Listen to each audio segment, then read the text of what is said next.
So you'd like to be able to parallel park. Well, here's the steps to take.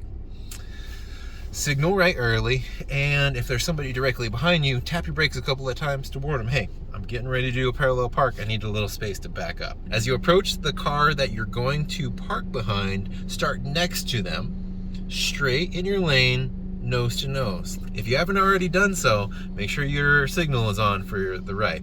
Shift to reverse and take a good look around. Make sure that you know what's around you before you attempt this. Then you're going to use this thing that's called a pivot point.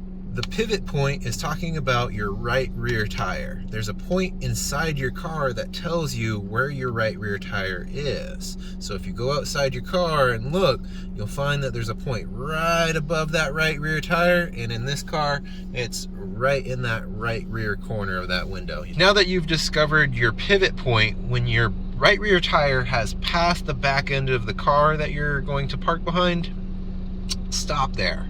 Turn your wheel all the way to the direction where you want your back end to go. In this case, it's going to be the right. So we're going to steer our wheels all the way right. Then once you have that, then start to move. What you want to do is move to about a 45-degree angle. It doesn't have to be perfect, but the more you get that 45-degree angle, the better you're going to land. And once you get that 45-degree angle, then just stop. Straighten your wheels. And then what you want to do is just keep going straight back until your side mirror no longer points at the car that you're trying to land behind. What this tells you is that you went far enough back that you're going to end up clearing that car and not hitting them when you go to turn the other direction. But before you do so, what you should do is take a look back at that curb to see the distance there, because the distance may vary. Once the mirror no longer points at the car, what you can do is glance at your mirror to see where your right rear tire is in relationship to the curb. Sometimes you can see it, sometimes you can't. It all depends on the person and how you adjust your mirrors. As a side note, never watch that mirror for too long. You might run something over. So that's a little trick you can use, and that'll help you judge when to start turning left to straighten out your parallel park.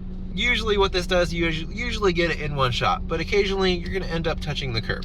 And touching the curb actually isn't all that big of a deal. All you do is when you touch that curb, shift to drive, turn your wheels all the way to the right before you let the car move. Then move up just a little bit so that you can back up again. Shift to reverse one more time, turn the wheels all the way left, and finish the parallel park. Sometimes this takes a couple of tries, but you should end up just right.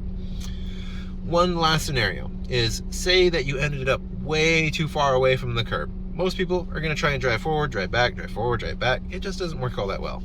The best way to do it is go back to that 45-degree angle you started at. Back up a little bit more than what you did, and then turn again, and you should get it just right.